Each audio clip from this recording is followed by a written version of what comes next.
Assalamualaikum warahmatullahi wabarakatuh.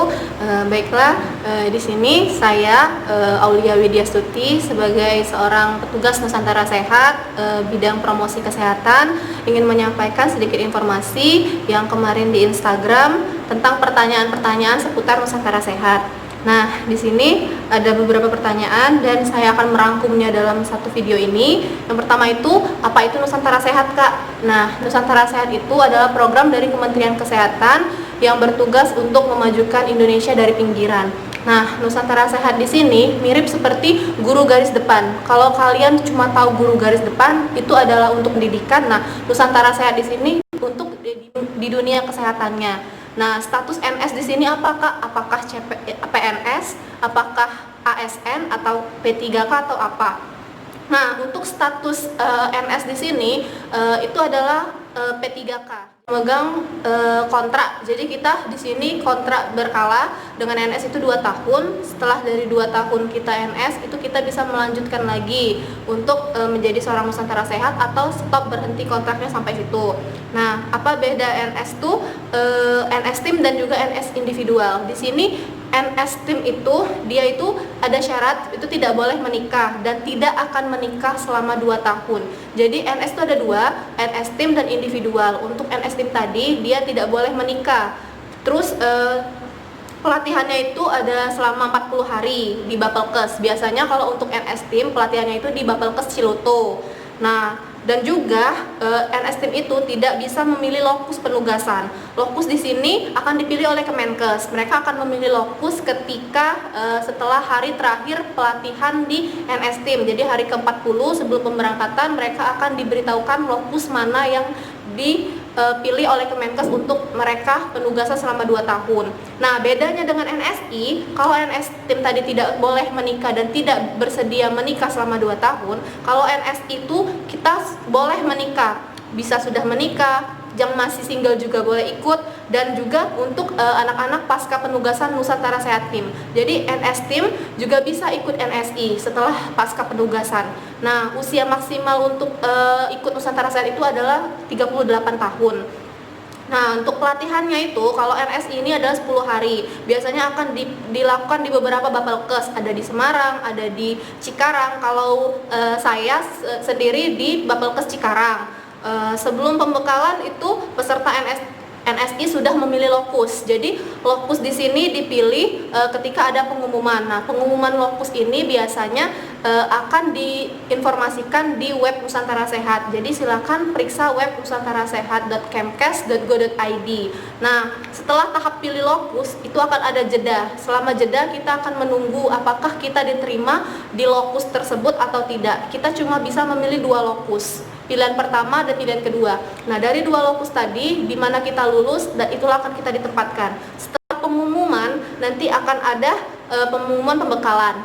Nah, tips untuk memilih lokus sebenarnya untuk para NS yang baru dinyatakan lulus, jika ingin langsung bekerja carilah lokus yang tidak ada peminatnya. Jadi di situ ada tulisan jumlah pendaftar, jumlah yang sudah ditempatkan. Nah, di jumlah pendaftar itu bisa kita lihat itu ada 0. Nah, jika 0 berarti belum ada yang milih. Nah, bisa pilih di situ, kemungkinan besar kalian akan lulus di lokus tersebut. Terus awal mula pendaftaran akun itu apa yang harus dipersiapkan?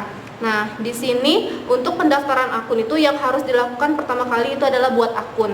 Jadi kita registrasi akun dulu dan pembuatan akun ini tidak dapat dilakukan 2 kali. Jadi jika sudah pernah mendaftar akun Nusantara Sehat terus salah, ada yang salah datanya, terus ingin daftar lagi mau pilih peminatan yang lain, misal nih kami kan SKM itu ada banyak peminatan, ada Kesling, K3, ada promosi kesehatan, ada juga yang ilmu kesehatan masyarakat IKM-nya epidemiologi dan biostatistik. Nah, itu kan SKM masih dalam bentuk promkes nih, cuma bisa promkes biasanya promosi kesehatan. Tapi ada juga SKM yang bisa memilih Kesling karena jurusan mereka Kesling. Ada juga kalau gizi tidak bisa, biasanya mau Kesling dan juga promkes. Nah, dari 2 jurusan ini misal saya sebagai seorang Kesling memilih jurusan Kesling ketika di SKM tadi ngambil jurusan Kesling. Nah, terus saya mau ganti jadi promkes, nggak bisa, akun itu sudah terdaftar jadi akun Kesling, jadi kalian tidak akan bisa merubah akun kalian.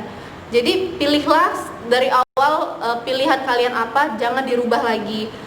Terus setelah itu jangan lupa buat akunnya di nusantarasehat.campus.go.id.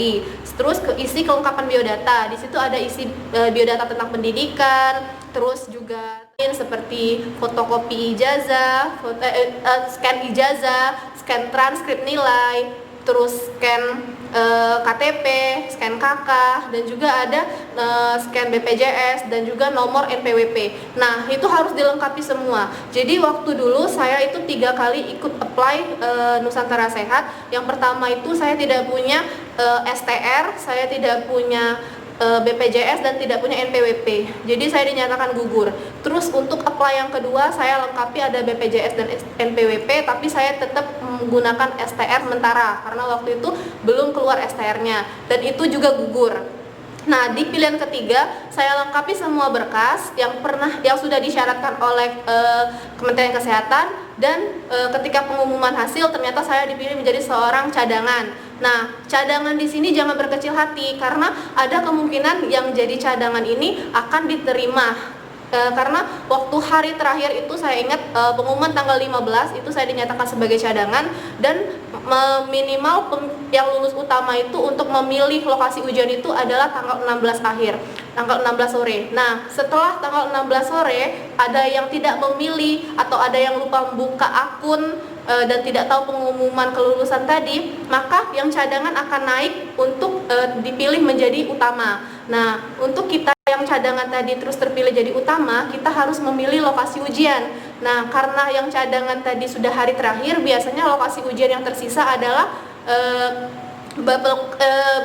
BBPK Hang Tua Jakarta. Kemarin saya dapat di Jakarta Selatan tanggal 18, pengumuman tanggal 16 September, ujian tanggal 18. Nah, selama tanggal 17 saya harus melengkapi berkas. Salah satu berkas yang harus dilengkapi adalah surat keterangan sehat, bebas narkoba, surat keterangan tidak hamil, dan juga SKCK, semua berkas NPWP dan lain-lain harus lengkap. Itu sudah ada checklistnya nanti di pengumuman. Nah, itu dimana ngelihatnya di akun kalian. Jadi jangan pernah lupa password akun kalian. Terus pertanyaan yang selanjutnya itu apa saja yang dilakukan ketika seleksi tahap 2. Nah, untuk seleksi tahap 2 itu ada beberapa ujian. Yang pertama itu ujian tulis, itu psikotes. Nah, di ujian tulis psikotes ini biasanya juga ada tes Kraepelin, tes menggambar pohon, tes menggambar orang, tes kepribadian, dan ada beberapa tes yang kayak pertanyaan kepribadian yang berulang-ulang akan ditanyakan di soal selanjutnya. Dan itu harus konsisten ngejawabnya. Nggak boleh kalau misalnya pertama saya memilih A, terus nanti ketika tes kepribadian di soal selanjutnya masih nanyakan yang tadi, saya pilih B. Nggak boleh. Terus yang kedua itu FGD, Focus Group Discussion. Nah, nanti kalau untuk FGD ini kita akan dikumpulkan dalam satu jurusan. Jadi kemarin kami yang tes tanggal 18 itu ada 8 orang yang sama-sama SKM, itu dipertemukan dalam satu jurusan dan kami diberi satu kasus. Kasus yang saya sangat ingat itu adalah stunting. Jadi kami diberi kasus stunting, kami disuruh menjelaskan apa program kami yang akan kami lakukan untuk menanggulangi stunting ini. Dan ada 2 kelompok. Yang pertama adalah kelompok pro dengan pemerintah dan kelompok kontra dengan program pemerintah. Jadi di sini untuk FGD, kunci dari FGD itu adalah kalian dituntut untuk semaksimal mungkin mengeluarkan pendapat. Nah, kalau kalian diam saja, apakah kalian akan dapat poin dari FGD kalian? Tidak akan dapat poin. Jadi, keluarkan kemampuan kalian, jangan malu, karena yang dilihat di sini adalah skill bicara yang pasti dilihat juga. Terus, tes yang selanjutnya itu wawancara. Nah, tes wawancara itu dilakukan setelah FGD, dilakukan oleh penguji FGD tadi. 2 orang penguji FGD akan mewawancarai kita sendiri dan itu berurutan sesuai dengan teman-teman yang di FGD tadi, dia akan diujikan berurutan. Setelah diwawancara nanti kan ditanya nih, apa aja sih Kak yang ditanyakan saat wawancara. Nah, waktu wawancara kalian kan pernah ketika mendaftar Nusantara Sehat di awal, kalian buka akun, ada esai kan? Ada esai. Nah, esai kalian itu kan di situ ada ditulis apakah program kerja kamu untuk kedepannya jika terpilih menjadi seorang Nusantara Sehat, mengapa kamu ingin menjadi seorang Nusantara Sehat, terus apa tantangan terbesar dalam hidup kamu selama kamu hidup ini. Terus juga apa kelebihan dan kekurangan kamu. Terus ada juga beberapa pertanyaan yang sedikit menyimpang tapi menyangkut masalah orang tua, keluarga yang jika kita menjawabnya dengan keadaan nangis atau bersedih, biasanya poinnya minus. Nah, dan itu bisa membuat kita jadi gugur. Karena kita di sini dituntut untuk mandiri, dituntut untuk tegar dalam menghadapi kerasnya nanti pada saat di pedalaman. Terus apakah seleksi tahap 2 pakai biaya pribadi atau akan diganti oleh Kemenkes jika sudah lulus? Jadi waktu seleksi tahap 2 kan kita berangkat ke Jakarta nih. Bisa milih sebenarnya, bisa di Jakarta, bisa di Padang, sesuai di mana bukaan. Tapi kalau untuk cadangan seperti kami kemarin tidak bisa milih lagi, jadi dapat di Jakarta. Nah, itu kan pakai biaya pesawat. Nah, untuk biaya ongkos pesawat itu biaya pribadi. Kementerian Kesehatan tidak memberikan biaya ketika masih dalam tahap seleksi. Tapi ada nilai plusnya, ketika kalian diterima setelah seleksi tahap 2, Kementerian Kesehatan akan menanggung semua biaya pelatihan, biaya pesawat, biaya kalian makan sampai kalian ditempatkan di tempat penugasan. Setelah pengumuman seleksi tahap 2, apa yang dilakukan selanjutnya? Untuk NSI, biasanya setelah seleksi tahap 2, inilah dia harus memilih lokus. Pengumuman lokus akan diumumkan di web. Nah, biasanya jarak dari hasil seleksi ke pengumuman lokus itu sekitar 2 minggu sampai 1 bulan, paling lama 3 bulan. Nah, untuk masa pandemi ini kenapa NS tidak buka? Karena di masa pandemi ini NS mungkin sudah banyak diisi sama teman-teman yang masih kakak-kakak yang masih purna, karena di sini kan yang purna masih bisa ikut NS lagi. Mungkin untuk ini belum bukaan lagi karena juga nakes juga lagi disibukkan dengan era pandemi Covid ini. Jadi mungkin di 2021 baru akan dibuka lagi untuk formasi Nusantara Sehat individual dan tim. Biasanya dalam 1 tahun itu sekitar 4 kali pembukaan untuk NSI atau 2 kali untuk tim. Tapi untuk tahun 2020 ini itu cuma, kalau 2020 itu cuma 1 kali tim dan 1 kali individual yang saya tahu. Nah, untuk yang tadi setelah selesai seleksi tahap 2 itu kan memilih lokus. Itu yang dijelaskan tadi, setelah memilih lokus penempatan, karena NSI itu bisa pilih lokus, nanti kalian akan tunggu di web masing-masing apakah kalian lulus di lokus penempatan yang kalian pilih. Nah, lokus NS ini dibagi menjadi 3. Yang pertama itu DBK, daerah bermasalah kesehatan. 2 kategori dalam DBK, yaitu perkotaan dan perdesaan. Kami masuk ke daerah DBK tapi di perdesaan. Nah, yang kedua itu ada daerah terpencil. Nah, untuk terpencil biasanya akses untuk ke wilayah itu sulit. Ada di Musirawas ini ada 2 puskesmas yang masuk kategori terpencil. Itu di Sungai Bunut dan Pian Raya. Akses ke sana itu sulit, jalan tanah, jika hujan becek itu akses benar-benar terputus. Nah, untuk yang ketiga itu sangat terpencil, biasanya daerah kepulauan, daerah yang jarak tempuhnya itu paling sebentar 6 jam untuk bisa mencapai kota atau kabupatennya. Nah, terus daerah sangat terpencil ini biasanya dia lebih ke seberang sungai, seberang laut, dan daerah ini transportasinya itu dalam 1 minggu mungkin cuma 1 kali ada transportasi untuk ke wilayah tersebut. Terus yang menjadi kategori sebuah lokus studi dianggap terpencil itu yang tadi. Terus juga untuk teman-teman ada tips juga, jangan pikir daerah DBK atau daerah biasa seperti kami itu tantangannya lebih sedikit dibanding daerah yang sangat terpencil, karena banyak beberapa wilayah kabupaten yang merasa daerah mereka ini bukan terpencil, jadi mereka melaporkan ke Kementerian Kesehatan bahwa daerah mereka ini adalah daerah biasa. Padahal ada beberapa daerah seperti di daerah kami ini ada yang akses listriknya itu sulit, mati lampu sering, terus air juga sulit, untuk akses air juga sulit. Jadi dan juga untuk akses untuk ke kabupaten juga lumayan jauh, menempuh sekitar 2 jam. Itu tidak mau masuk ke daerah terpencil, tapi karena memang dari kabupaten tidak ingin dibilang bahwa daerah ini daerah terpencil, padahal masih ada beberapa desa yang harus menempuh jarak seperti desa kami itu menempuh jarak sekitar 2 jam menggunakan perahu untuk menempuh wilayah itu. Dan posyandu di wilayah itu imunisasi dilakukan itu 3 bulan sekali, itu pun melihat cuaca, apakah cuaca sedang panas atau cuaca hujan. Kalau cuaca hujan nakes tidak bisa ke sana. Kalau misalnya pagi panas kita pergi ke sana terus sampai sana terus hujan, nakes harus bermalam di sana. Nah, jadi jangan terkecoh dengan kategori. Dan tips juga teman-teman, saya tidak ingin membahas tentang gaji. Ada yang nanyain gaji, banyak yang nanyain gaji. Untuk gaji itu privacy dari Kementerian Kesehatan. Tapi bedanya daerah biasa, terpencil dan sangat terpencil itu sebenarnya bedanya cuma di insentif.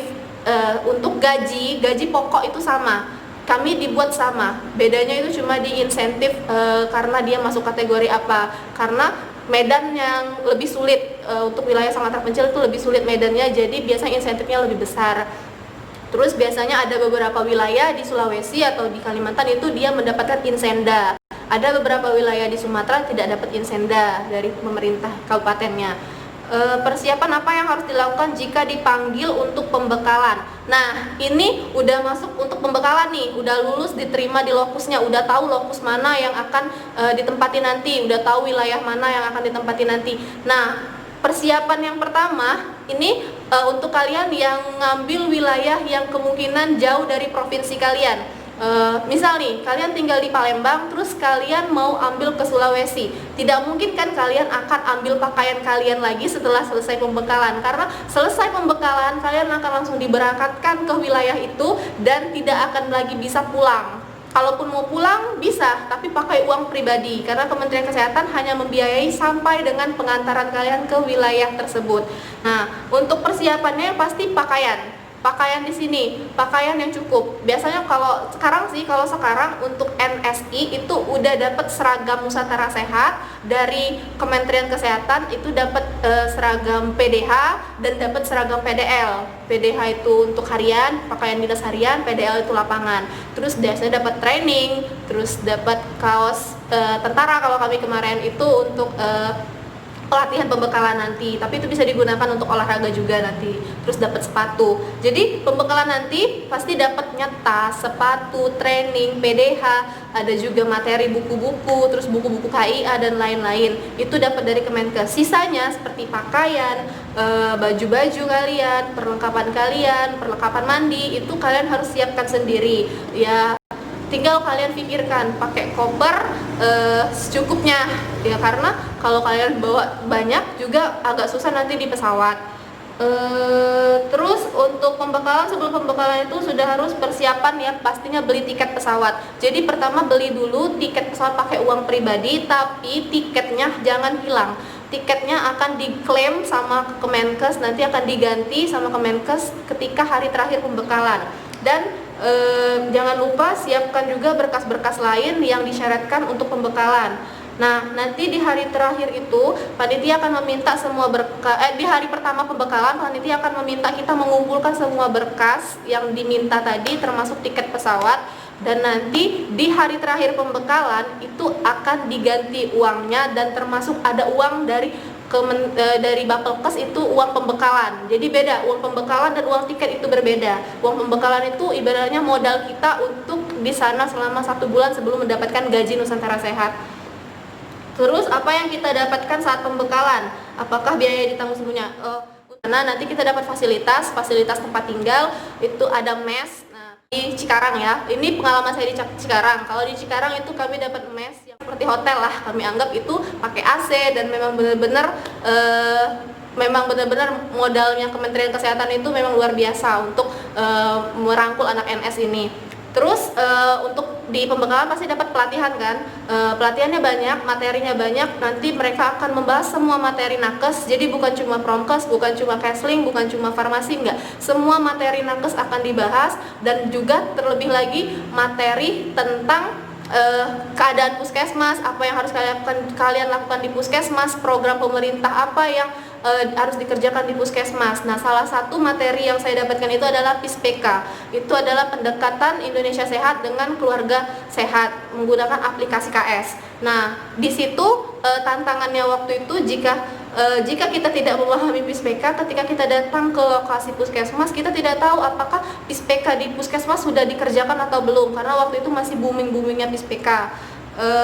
Terus untuk pelatihan di pembekalan juga kami dapat kayak BIMSU, bimbingan ASU, terus juga dapat kayak pelatihan semi militer. Jadi nanti akan ada Pusdiklat TNI Angkatan Darat yang akan mengajarkan kalian tentang bela diri, tentang bagaimana kalian menghadapi medan perang di sana nanti di wilayah kalian, karena kita tidak tahu apa keadaan wilayah kita nantinya ketika sudah ditempatkan. Terus apakah ada sanksi yang diberikan jika kita mengundurkan diri di Nusantara Sehat? Ada sanksi yang diberikan jika kita sudah dinyatakan lulus dan sudah ikut pembekalan adalah mengganti seluruh uang pembekalan dan uang yang dirugikan dari Kementerian Kesehatan itu mengeluarkan uang kan untuk kita. Nah, uang itu diganti 6 kali lipat jumlahnya. Jadi semisal ketika selesai pembekalan kamu dapat uang tiket dan uang pelatihan nih, misal 3 juta lah, 3 juta dikali dengan 6, berarti 6 kali 3 18 juta kamu harus mengembalikannya. Terus apakah kita bisa keluar dari Nusantara Sehat? Tidak bisa. Nusantara Sehat jika dia masih masih penugasan tidak boleh keluar ataupun mengundurkan diri, kecuali memang ada hal-hal yang tidak bisa dibantu, seperti mungkin sudah sakit keras atau meninggal, atau dia ada, tapi bisa ada satu tips bisa keluar dari Nusantara Sehat ketika masih penugasan, yaitu kalian diterima sebagai CPNS. Jadi kalau kalian lulus PNS tidak akan ada denda dari Nusantara Sehat. Tuh, apakah keuntungan menjadi seorang Nusantara Sehat? Nah, ini yang sedikit lebih riskan dibahas karena banyak sekali yang bertanya tentang ini. Keuntungan menjadi seorang Nusantara Sehat itu, yang pertama adalah kalian akan mendapatkan 20% poin SKB jika kalian lulus sampai ke tahap SKB CPNS, karena Kemenkes sudah menjanjikan kepada seluruh petugas Nusantara Sehat yang menyelesaikan pasca purna tugas 2 tahun, jadi setelah 2 tahun akan dapat poin 20% untuk mengikuti ujian CPNS. Tapi kalau kemarin kami bertanya itu masih 20% itu masih untuk CPNS Kemenkes. Jadi Kemenkes memberikan poin 20% untuk yang ikut CPNS di Kementerian Kesehatan. Tapi setelah saya bertanya sama Dokter Maksi kemarin, dan beliau menyatakan bahwa sebenarnya akan dibantu untuk BKD untuk di daerahnya. Jadi tetap daerah yang ikut CPNS di daerah, jika dia Nusantara Sehat, alumni Nusantara Sehat, dia akan dapat 20% poin CPNS. Tapi jangan coba-coba jika kalian belum 2 tahun penugasan, karena ketika kalian kekurangan poin dengan saingan kalian tidak akan mendapatkan poin 20% dari SKB tadi. Berapa poin kalau 20%? Dikali aja dengan 500 berarti dapat 100 poin. Lumayan banyak untuk bisa mengungguli lawan kalian. Terus yang kedua itu, keuntungan yang kedua itu adalah mendapatkan beasiswa full dari Kementerian Kesehatan untuk seluruh nakes di jenjang studi selanjutnya. Misal kalian D3 ingin melanjutkan ke S1, kalian akan dapat beasiswa untuk S1. Kalian S1 ingin melanjutkan ke S2, kalian akan dapat beasiswa S2. Kalian dokter ingin melanjutkan ke spesialis pun bisa mendapatkan beasiswa, dengan syarat kalian harus mengabdi selama 3 tahun, minimal 3 tahun. Tidak tahu kalau ada perubahan lagi nantinya. Kalau masih waktu kami pembekalan itu masih 3 tahun. Nah, setelah 3 tahun kalian bisa mengajukan beasiswa itu dengan cara lulus di PTN negeri atau di seluruh perguruan tinggi di Indonesia. Kalian lulus dan mendapatkan letter of acceptance. Jadi kalian dapat LOA dari universitas tersebut dan kalian ajukan ke Kementerian Kesehatan. Maka nanti akan diproses oleh Kementerian Kesehatan untuk mendapatkan beasiswa di studi selanjutnya.